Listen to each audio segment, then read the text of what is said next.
Have you ever wondered why you make the choices you do? What invisible forces compel you to choose one path over another?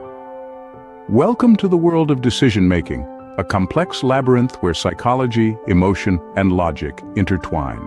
Imagine, for a moment, the story of a woman named Sarah. She's a successful entrepreneur, a proud owner of a thriving, eco-friendly fashion brand. One day, she's presented with a challenging decision. Should she stick with her current reliable but slightly more expensive supplier, or should she switch to a new, cheaper supplier with a somewhat questionable environmental track record? On the surface, it seems like a straightforward business decision, but dig a little deeper, and you'll find that it's a tangled web of psychological elements.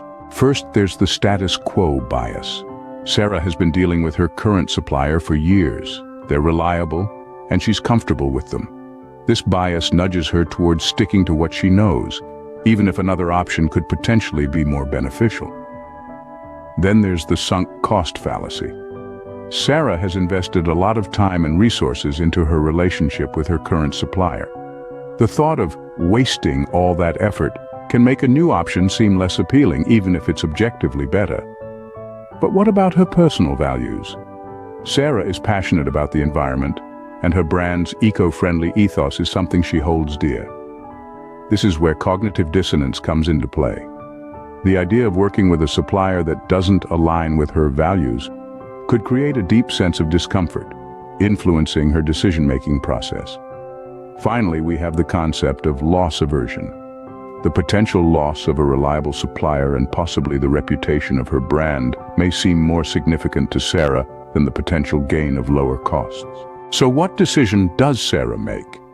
She decides to stick with her current supplier, choosing to prioritize her values and the reliability of her supplier over potential cost savings. From this case study, we can draw several key points about the psychology of decision-making.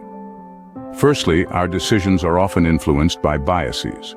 The status quo bias and sunk cost fallacy can make us resistant to change even when change might be beneficial. Secondly, our personal values play a crucial role in our decision-making process. Cognitive dissonance can make us avoid decisions that conflict with our beliefs or values. Lastly, the concept of loss aversion can often skew our perception of potential gains and losses, making us more likely to avoid risk even when the potential reward may be significant. In the grand scheme of things, understanding these psychological elements can help us make more informed, conscious decisions. It's not about eliminating these influences, that's next to impossible. Instead, it's about recognizing them, understanding how they shape our choices, and considering them as we navigate the complex labyrinth of decision-making. So the next time you're faced with a decision, big or small, take a moment to reflect. What invisible forces are at play? And how might they be shaping the path you choose?